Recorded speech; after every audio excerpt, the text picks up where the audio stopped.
What's up guys, and welcome to Waypoint, your weekly League of Legends recap for July 30th, 2014. I'm your host, Lindsay Geektron. So bear with me on this episode guys, it's quite a doozy. Patch 4.13 is an absolute monster that will bring about changes to 30 champions. 14 getting nerfed, 15 getting buffed, and Sona is the lucky girl to receive significant gameplay changes that focus more on her play style, but not her power. At the time of this recording, we're going off of the PBE notes, but since the patch is coming out tomorrow, we're pretty sure they're set in stone. Hopefully. Mostly. As the former queen of supports is getting the most changes, let's start with Sona. Her changes are pretty interesting because at first glance, it reads like a lot of nerfs. Not exactly what Riot was going for. Her cooldowns have gone up on Q, W, and E, while her damage has been hit. But in general, her auras are significantly stronger, if smaller. These are more powerful auras that will last 3 seconds, increasing by half a second for each ally tagged. So the idea here is for Sona to have some real gameplay choices with her positioning and her abilities, as her auras are no longer passive. The rework is focused on making Sona much more fun to play because, let's be honest, she doesn't have the most inspired champion design right now. She was my main in my early days, and hopefully this rework will add just a little bit more excitement. The aura on her Q now gives her allies next attack bonus magic damage, her W aura has a shield, and her E aura grants a large movement speed boost. All of her auras also scale off AP, giving her some interesting build choices. On top of that, as her ultimate levels up, her auras will get stronger. Overall, I'm liking this direction for Sona, but just like everything, I think there are changes we have to play in order to really judge. A champion who hasn't been struggling in the support role at all is Braum. The man with the stash has been top tier support alongside Thresh and Morgana, despite already getting hit by the nerf bat. Riot are hitting the damage on his passive slightly, but I'm saying that with air quotes, because any change in damage is significant in the early game. The mana cost on his shield at early ranks is being increased by 20 mana before scaling back to its current cost at rank 5. His ultimate is being hit hardest, however, with the slow field duration being reduced to just 0.25 seconds. In other words, it's over before I can finish saying 2.5 seconds. On top of that, the knock-up and slow amount have been reduced at early ranks. Considering how strong he is, all of this was kind of predictable.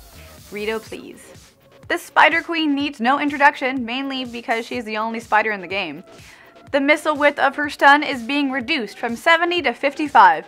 You can take from that what you will, but it will require some testing to get used to. The range of her repel has been massively decreased from 925 to 700, but don't worry, it's not quite as bad as it sounds. It's still a major nerf, but the ability now calculates from hitbox to hitbox as opposed to center of the champion to center of the target. That accounts for about 100 units, but it's still a nerf alright, and frankly, with Elise's dominance in the jungle, is anyone surprised? Evelynn is just about as dominant as Elise in this meta, and Riot's answer to that is to completely gut out the damage on her spammable Q, at least in the early game. It will scale up better with AP and AD as you level, but she's still bringing far less damage to early game ganks. The ability having an only 1 second cooldown actually makes it an even bigger nerf.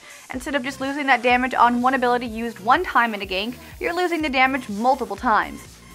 But hey, at least it costs 4 less mana now. Yay!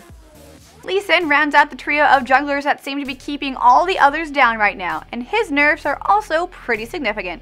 First of all, the duration of his shield has been cut in half, which will hurt his early game trades for sure. His jungling won't be too affected as his base regen has been increased, and he's a fast and safe jungler as it is. The biggest and most impactful change though is without a doubt the complete removal of the attack speed debuff on his E. Now, that's the kind of blanket change that might not make it to the live servers, but if it does, wow. That's a crushing nerf to his early game brawling that I think might actually be enough to put top lane Lucian in the garbage. Okay, garbage is a strong word, but yeah, that's a pretty big nerf. So in the jungle, it's really hard to say. That attack speed debuff was definitely impactful against AD carries. On the other hand, it's Lucian, a champion who's been strong in pretty much every meta since I can remember. So remember that time when Riot tried to take the mage out of Gragas? Well, as it turns out, you can take the mage out of the mid lane, but you can't take the mage out of old Graggy. He's been tearing it up in top lane recently, partly because no one else can match his wave clear, which has always been phenomenal. His Q now deals 70% damage to minions, which will certainly hurt his farming. His W now has a mana cost of 30, lasts 0.5 seconds less, but has a shorter cooldown. My opinion, people will still max Q, and this doesn't really change anything. Lulu is another AP champion who's been doing well in the top lane lately. The slow on her Q no longer lasts longer the more AP she has, and the move speed duration on her W is significantly less at lower ranks. On the plus side, the mana cost of her W stays at 65 for all ranks now. The first two changes really do make her quite a bit less safer in lane, at least until she gets her ultimate, at which point you just have to give up trying to gank her.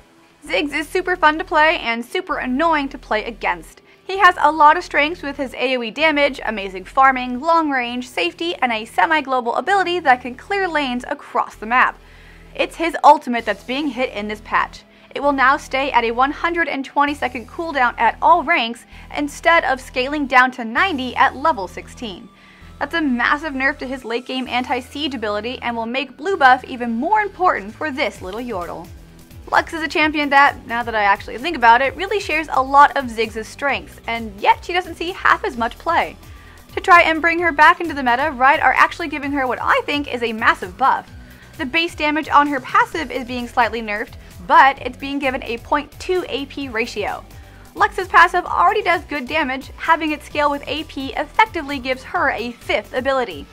So does that sound familiar?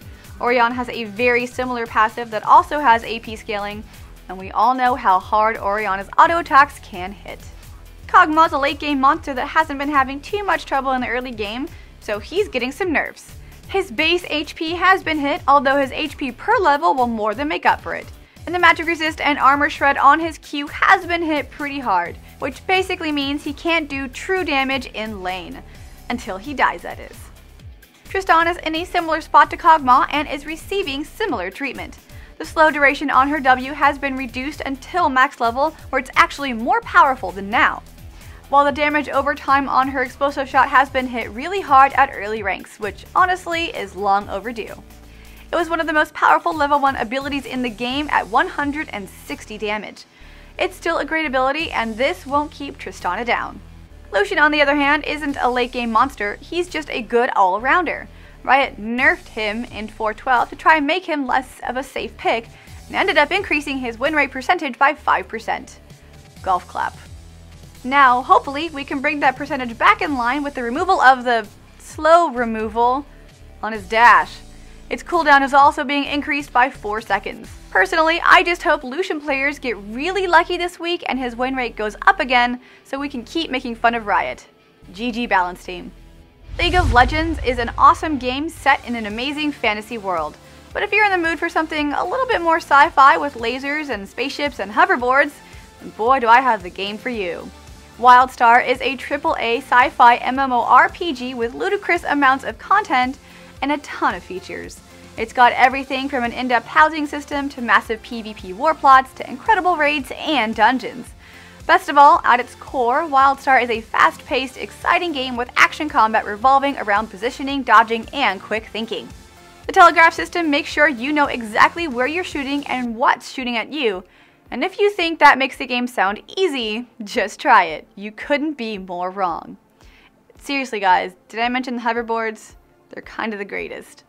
If you haven't tried Wildstar yet, head on over to gboffer.com/wildstar and pick up your copy now with 30 days of free playtime. Following that link and checking out the game is also just a great way to support us and to help us to continue to make shows like Waypoint.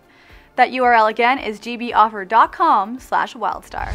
And that does it for this week's episode of Waypoint. For more video game news and content, head on over to gamebreaker.tv.